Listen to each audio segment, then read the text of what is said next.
In today's video, I'm going to teach you how to use camera framing in Google Meet.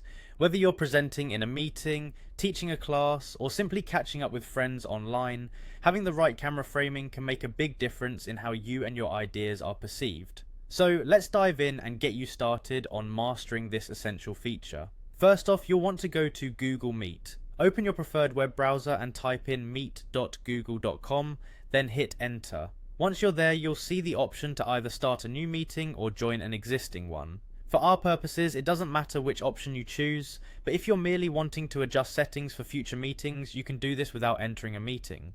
Now that you're on the Google Meet page, you'll notice a gear icon located in the upper right corner. This is your settings button. Go ahead and click on it. Accessing the settings is crucial because it allows you to customize how your video feed looks to others in the call. Once you've clicked on the settings, a new window will pop up. This window is where you can control various aspects of your Google Meet experience, including audio, video, and even some advanced features. For today, we're focusing on the video settings, so go ahead and click on the Video tab.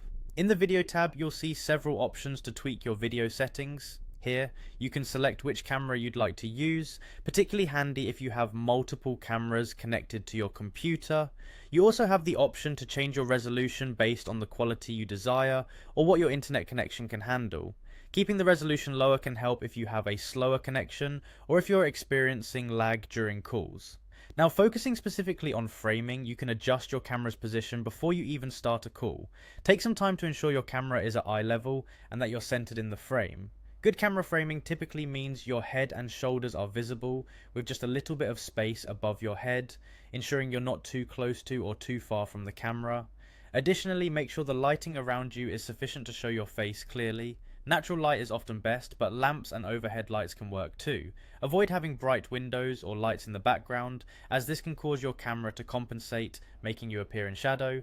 Once you've set everything to your liking, you can close the settings window. Remember, getting your camera framing just right enhances your communication, making your meetings more engaging and effective. And that's it, you're now ready to use Google Meet with confidence. Thanks for watching, and I hope you found this guide helpful. Happy meeting!